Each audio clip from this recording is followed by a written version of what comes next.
Müxtəlif yarım keçiricilərdə elektrik cəryanı.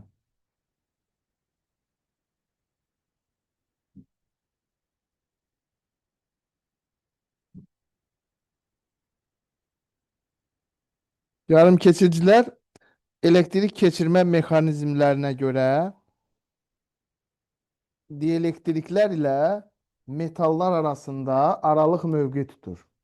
Belə ki, onları qızdırdıqda metallara oxşayırlar, soyutduqda isə dielektriklər kimi özlərini aparırlar.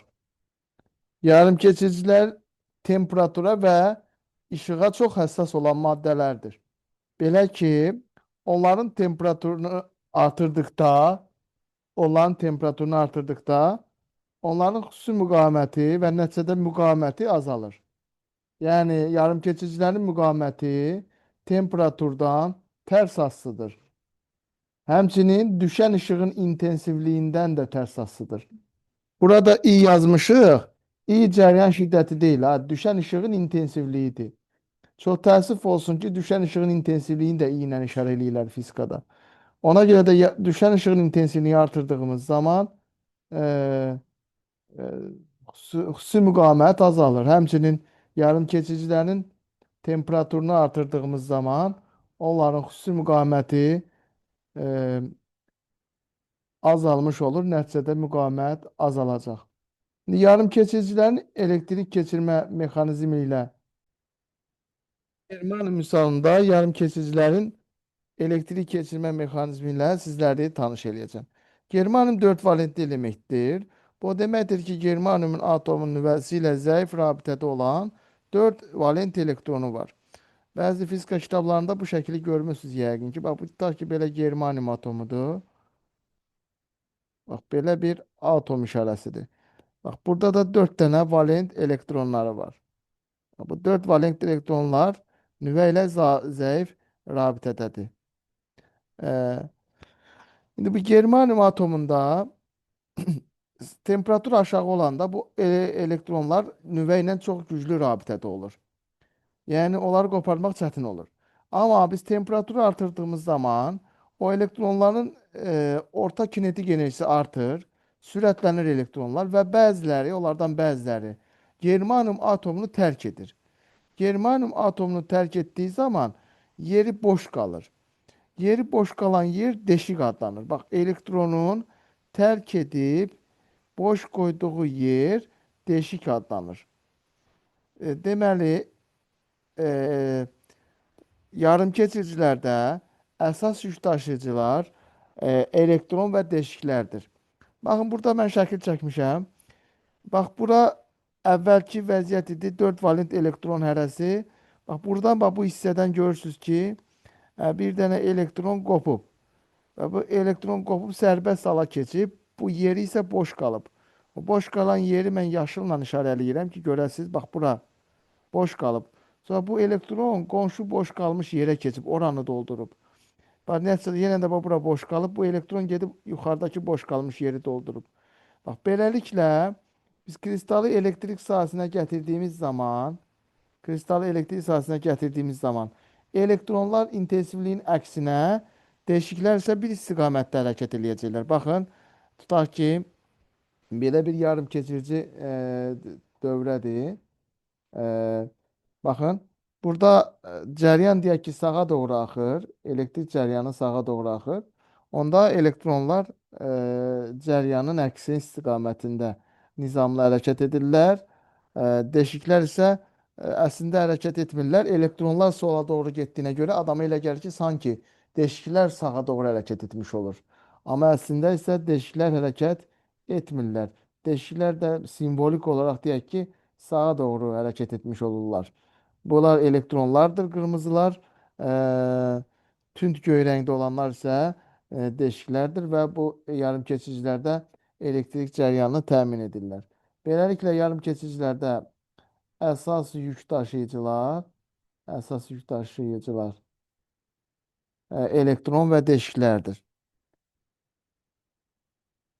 Elektron və deşiklərdir.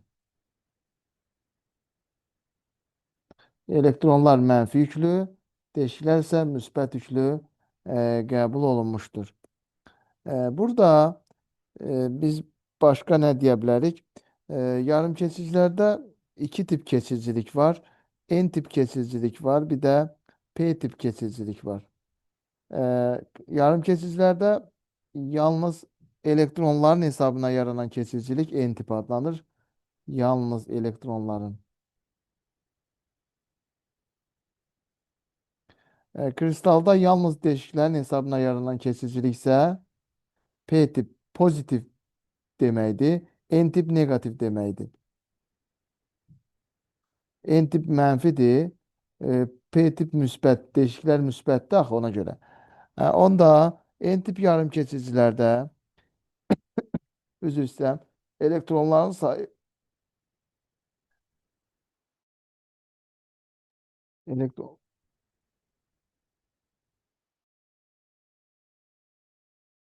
üzr istəyirəm. Elektronların sayı deşiklərin sayından çoxdur. P tip yarım keçicilərdə isə elektronların sayı deşiklərin sayından azdır.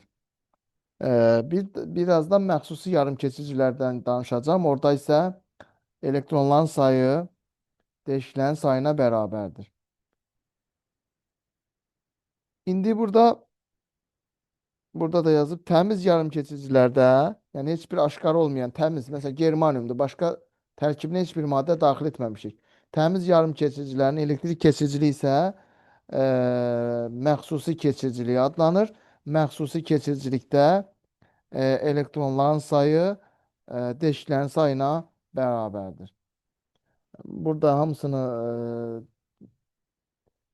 tək-tək burada yazmışam. Yarım keçicilərin aşkar keçiciliyi nədir? Yarım keçicilərin elektrik keçiciliyini dedik ki, temperatur artırmaqla və ya üzərinə işıq şüası salmaqla artırmaq olar. Bir digər vasitə də var ki, ə, aşkar vurmaqla, yəni aşkarla qarışdırmaqla. Nədir bu aşkarla qarışdırmaq?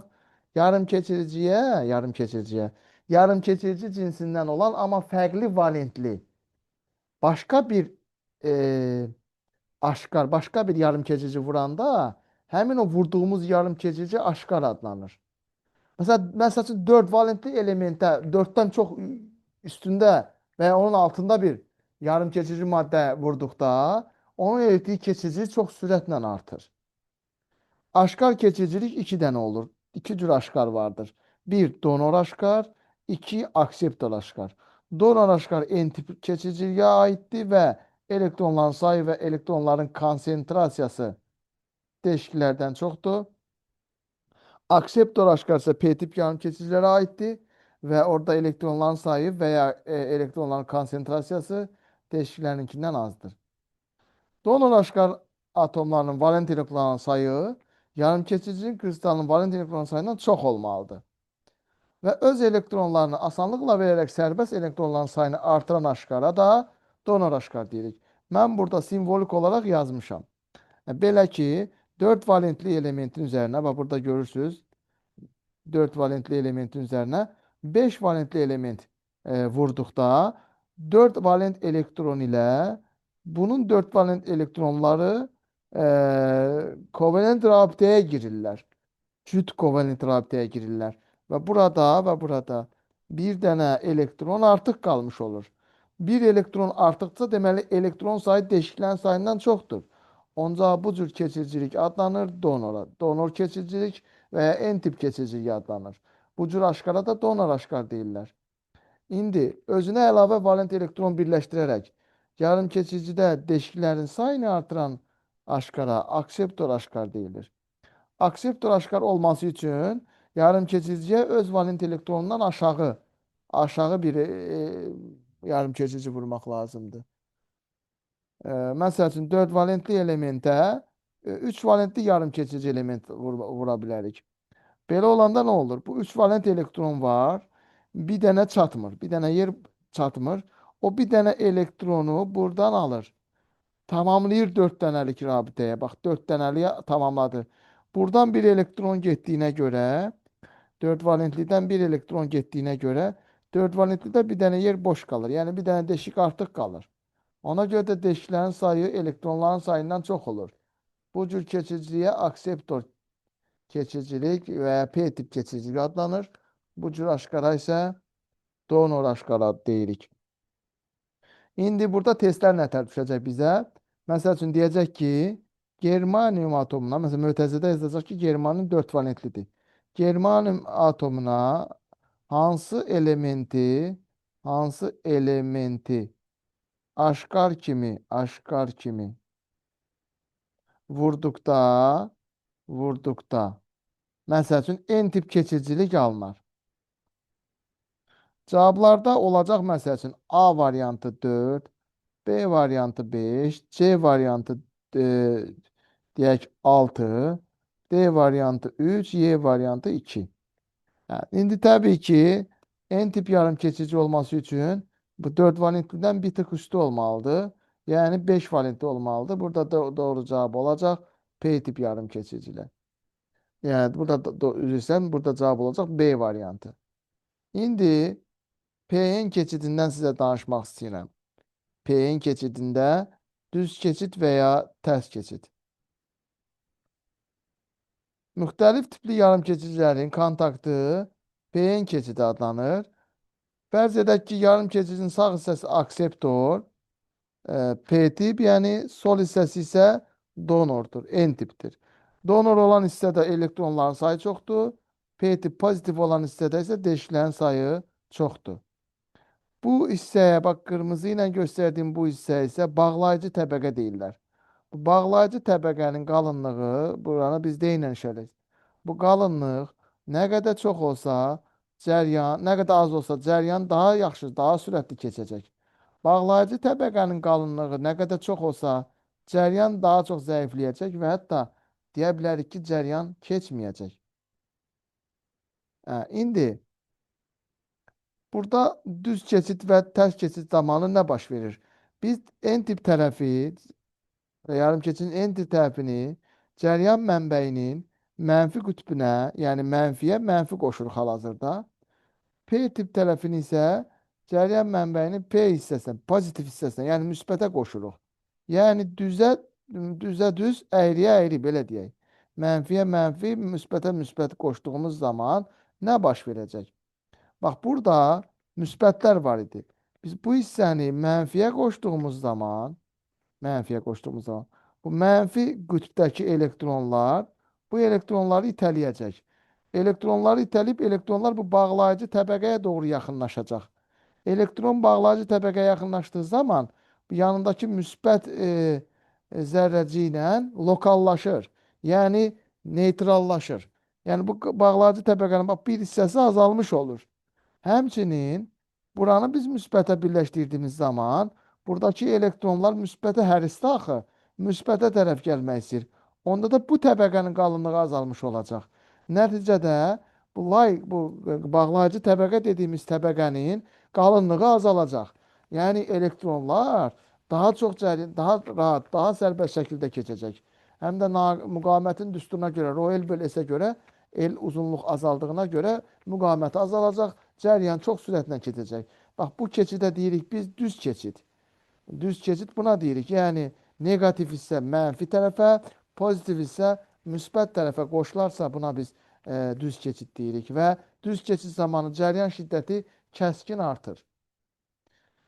İndi tərs keçid zamanı nətər olacaq? Tərs keçid zamanı biz negativ tərəfi, yəni mənfi tərəfi cəryan mənbəyinin müsbət, pozitiv, yəni müsbət tərəfi cəryan mənbəyin mənfi qütbünə qoşuruq. Bu zaman nə baş verir? Bu zaman nə baş verdiyini bilmək üçün bu hissəni yenidən silirəm və yenidən izah eləməyə başlayıram. Baxın, buranı qoşmuşuq biz müsbət tərəfə, buranı da qoşmuşuq mənfiyə. Aha, mənfiyə qoşduğumuz zaman buradakı müsbətlər mənfiyə hərisdir axı. Bu elektronlar gəlib buradakı mənfiləri neytrallaşdıracaq. Yəni bu üç hissədən bir sıra artıq azalacaq. Burada, yəni buradan yox da buradakılar azalacaq. Çünki elektronlarla mənfi müsbət deşiklər deyək bir-birini lokallaşdıracaq. Burada da bu müsbət iyonlar buradakı ionları lokallaşdırır. Nəticədə bax bu təbəqənin qalınlığı artmış olur. Yəni belə deyək də, buradakı təbəqə enliləşməyə doğru gedir. Burada çünki buradakı müsbətlər buradan gəlib mənfiyə doğru gəlmək istəyir. Buradakı mənfilər də burada müsbətə doğru gəlmək istəyir. Nəticədə bu hissənin enliliyi azalır, bu hissənin enliliyi isə çoxalır. Yəni bağlayıcı təbəqə dediyimiz təbəqənin enliliyi artır. Burada dediyim kimi enlilik artanda cəryan şiddəti azalır. O təbəqə o qədər artır ki, cəryan şiddəti o qədər az olur ki, yəni təqribi biz bunu sıfır götürürük. Yəni deyirik ki, dövrədən cəryan keçmir. Yəni bu tərs keçid olur. Bax belə. Yəni siz bu dediklərimi anlaya bilmirsinizsə, qısa və lakonik sizə deyim ki, baxın, baxın bu P tip hissə, bu da N tip hissə. P tip hissə, yəni pozitiv hissə cəryan mənbəyinin müsbət, negativ hissə isə cəryan mənbəyinin mənfi qütbünə qoşularsa, bu keçidin adı olur düz keçid. Yox, əgər baxın, bura N, bura P. N tip hissə cəryan mənbəyinin müsbət, P tip hissə isə cəryan mənbəyinin mənfi qütbünə qoşularsa, bu keçid isə tərs keçid adlanır. Düz keçiddə cəryan şiddəti maksimum olur, yəni artır. Tərs keçiddə cəryan şiddəti azalır, təqribən sıfıra yaxınlaşır. Bax, bu düz keçid haqqında dediklərimiz bu qədər. Bunlardan biri adlanır PN keçidi, digəri isə adlanır MP keçidi. İndi sizə danışacağım yarım keçirici dioddan. Yarım keçirici diod dəyişən, yadınızdadsa vakuum diodu keçərkən dedik ki, vakuum diodu, ümumiyyətlə diodlar düzləndirmək üçün xassəsinə malikdir. Yəni yarım keçirici diod dəyişən cəryanı düzləndirmək üçün istifadə etdiyimiz cihaz qurğudur və iş prinsipi PN keçidinə əsaslanır. Baxın, burada biz yarım keçirici diodun şərti işarəsini qeyd etmişik. Bunun üçbucaq olan tərəfi pozitiv tərəfi olur. Bunu hər dəfə testdə yazmayacaq, siz özünüz bilməlisiniz. Üçbucaq təpə nöqtəsi olan tərəfi isə mənfi tərəfi, yəni N tip olur. İndi diodun qoşulma mexanizmindən sizi tanış edirəm. Baxın, diod bu formada, bu hissədə cəryana qoşulubdur. Görürük ki, müsbət tərəfə müsbət, cəryanın mənfi qütbünə isə diodun mənfi qütbü qoşulub. Deməli, bu keçidin adı düz keçiddir. Düz keçid zamanı lampanın parlaqlığı maksimum olur və ya ampermetrin göstərişi artır. Tərs keçid zamanı nətər olacaq? Tərs keçid zamanı dedi ki, diodun bu hissəsi müsbətdir. Müsbət hissə mənfi qütbə, mənfi hissə isə müsbət qütbə qoşulub. Bu cür keçidin adı isə adlanır tərs keçid. Tərs keçiddən cəryan keçmir və ya o qədər az keçir ki, lampanı parlaqlatmağa kifayət etmir. Və burada isə yarım keçirici diodun voltamper xarakteristikasını sizə göstərmişəm. Burada görürsünüz ki, İU-dan düz mütənazi kəskin asılıdır. Bu düz keçiddir. Bu qırıq-qırıq hissə isə, yəni cəryanın cüzi olduğu hissə isə tərs keçidə uyğundur. Ümumilikdə bu qrafika isə deyirik vaxt. Yəni voltamper xarakteristikası. Bu yarım keçirici dioddur. Yarım keçirici maddədən hazırlanıb dəyişən cəryanı düzləndirmək üçün istifadə edirik. Digər cihazımız isə termistor və ya bunun digər adı ilə desək, termorezistor. Termistorun şərti işarəsi budur, buradadır. Bu termistorun şərti işarəsidir. Termistor yarım keçiricinin müqavimətini ölçmək üçün istifadə olunur. İş prinsipi isə yarım keçiricinin müqavimətinin temperaturdan asılılığına əsaslanır. Burada termistor haqqında geniş danışmaq istəyirəm. Çünki siz sualları yaza bilmək üçün termistorun xassəsindən istifadə edəcəksiniz. Belə ki, termistorun müqaviməti, termistor yarım keçirici maddədən hazırlandığına görə onun müqaviməti temperaturdan tərs asılıdır. Yəni biz termistoru, bu şəkildə gördüyünüz termistoru qızdırsaq, məsəl üçün bunu belə bir vannaya salırıq və vannaya 100 dərəcəlik su əlavə edirik. Yəni qaynar su əlavə edirik. Bu zaman bu termistorun temperaturu artacaq, Temperatur arttığı zaman müqaməti azalacaq. Müqavimət azalanda da bilirsiniz ki, cəryan şiddəti artacaq. İndi belə bir nümunəyə baxaq. Baxın, burada bir lampa var. 51 lampasıdır. Və bura biz rezistor qoşmuşuq. Rezistor metaldan olur. Və burada da bir lampa var. 52 lampası. Bunu isə termistora qoşmuşuq. Ayağına yazıram termistor. Və bunlar belə bir mənbəyə birləşibdir. Və deyir ki, şəkildə göstərilən termistoru qızdırdığımız zaman, yəni termistoru temperaturunu artırdığımız zaman lampaların parlaqlığı necə dəyişər? Belə ki, gəlin baxaq. Bu hissə üçün ohm qanunu tətbiq etsək, I bərabərdir, deyək ki, epsilon R plus R. Mən termistorun temperaturunu dəyişmişəm, rezistora dəyməmişəm ki, ona görə rezistorun müqaviməti sabitdir. Mənbənin daxili müqaviməti onsuz sabit olur, EHG-də zavod istehsalı sabit olur. Onda I dəyişməz. Deməli, R1 lampasının parlaqlığı dəyişməz. İndi bu hissəyə baxırıq. Bu hissədə yenə yazıram I2 bərabər epsilon böl R termistor plus R. İndi dedi ki, termistorun müqavimətini temperaturunu artırdıqda termistorun müqaviməti azalır. Termistorun müqaviməti azalırsa cəryan şiddəti artacaqdır.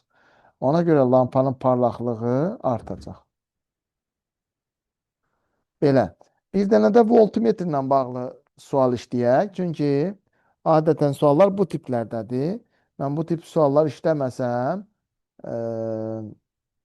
vəziyyət qəliz olacaq. 3 sualdan biri sual olmuş olacaq.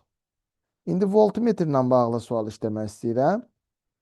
Tutaq ki, yenə bunun metal olanını metallarda elektrik cəryanında işləmişsiniz. Artıq siz bu sualın mahiyyəti ilə tanışsınız. Bax, belə bir R rezistorudur və buna deyək ki, V1 voltmetri qoşulub.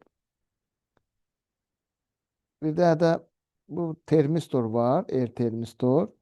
Buna isə qoşulubdur V2 voltmetri. Bir də ampermetr var. Belə bir şey. Sual belədir ki, burada V voltmetrini biraz yaxşı çəkim. Sual belədir ki, dəyərli dostlar, termistorun temperaturunu artırsaq, yəni temperatur artırsaq, voltmetrlərin göstərişi və ampermetrin göstərişi necə dəyişər? Burada yazıb ki, tutaq ki, U konstant. Cəm sabit olan hissələrdə biz demişdik ki, cəm sabit olanda voltmetrlərdən biri artarsa, digəri məcburdur ki, azalsın. Çünki cəm sabit olmalıdır. İndi termistor temperaturunu artırdığımız zaman, baxın, onun müqaviməti azalacaq. Müqavimət azalacaq. Onda yazıram axı V2-yə qoşulub bu. Onda yazıram ki, U2 bərabərdir epsilon R termistor plus R. Müqavimət azaldığına görə U2 voltmetrin göstərişi azalacaq. Yəni V2 voltmetrin göstərişi azalar, cəm sabitdir deyənə V1 voltmetrin göstərişi artar. Ona görə yazacağım ki, artar. Burada yazırıq, azalar. Ampermetrin göstərişi necə olacaq? Ampermetrin göstərişi I bərabərdir epsilon R üstəgəl R termistor. Çünki bunlar ardıcıl qoşulub. Üstəgəl R. İndi bax, çox vaxt bu R-i nəzərə almırlar. Mənbənin daxili müqavimətini çox vaxt nəzərə almırlar. Bu ifadəyə baxaq. Termistorun müqaviməti azaldığına görə oradan keçən cəryan şiddəti artacaq. Yəni ampermetrin göstərişi artar. Bax, bu da termistorla olan hissələrdir. Bunlar konspektdə yox idi. Özüm sizə qeyd etdim ki, testləri yazasınız. Və nəhayət burada gəlir fotorezistor. Fotorezistor bax bu şəkildə gördüyünüz bu cihazdır. Bax, bu içərisi rezistordur. Üzərini işıq keçirməyən şüşə örtüyü ilə bağlayıblar və burada işığın şərti işarəsidir. Bu isə fotorezistorun şərti işarəsidir. Fotorezistor zəif işıq selini ölçür. İş prinsipi isə yarım keçicinin müqavimətin üzərinə düşən işıq selindən asılığına əsaslanır. Yani biz fotorezistor üzerine düşen ışığın intensivliğini artırsak fotorezistorun muqaməti azalar. Yani bunu da burada mütləq şekilde diyək. Yazaq fotorezistor. Fotorezistor üzerine düşen ışığın intensivliğini artırdığımız zaman fotorezistorun muqaməti azalacaq bu formada. Işığın intensivliği diye bu. Yine diyelim ışığın intensivliği arttığı zaman fotorezistorun muqaməti azalacaq. Yine eyni şekillerden istifadə eləyək. Bak burada bir lampamız var. Adı eli bir lampasıdır. Bu lampanı qoşublar fotorezistora. Burada da bir lampamız var. Adı el2 lampasıdır. Bunu da qoşublar rezistoruna. Rezistor bu arada metaldan olur. Yani belə bir dövrədir. Deyir ki, dövrədə fotorezistor üzərinə düşən ışığın intensivliyini artırdığımız zaman L1 və L2 lampası necə dəyişir? Bu rezistorun ışığın intensivliyinə heç bir dəxli yoxdur. Bu hissədən keçən cəryan hissəsi üçün yazıram. Cəryan şiddəti üçün I2 bərabər U bölü R. Yəni burada R dəyişmədiyinə görə I2 də dəyişməyəcək. Yəni L2 lampasının parlaqlığı dəyişməz. E, intensivliyi artırdığımız zaman fotorezistorun müqaməti azaldığına görə I1 bərabər U bölünsün R fotorezistor yazıram. Müqavimət azaldığı üçün cəryan şiddəti artacaq. Lampanın parlaqlığı artacaq. Ona görə də L1 lampasının parlaqlığı artar. Bu da fotorezistora aid olan bir hissə idi. Və nəhayət tranzistordan danışacağım. Tranzistor nədir? Elektromanyetik rəqslərini yaratmaq və gücləndirmək. Diodlar düzləndirirdi. Fotorezistor gücləndirmək üçün istifadə olunur. İş prinsipi P-in keçidinə əsaslanır. Tranzistor 3 əsas hissədən ibarətdir. Emittir, baza və kollektor. İki tip tranzistor var.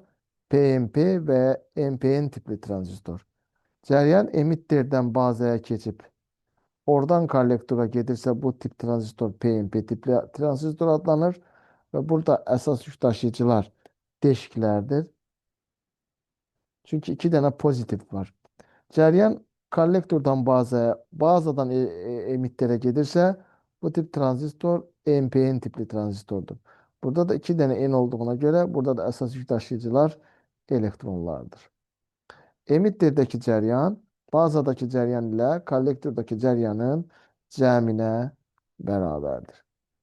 Beləliklə, əziz abituriyentlər, bu gün biz yarım keçizlərdə elektrik cəryanını bitirmiş olduq.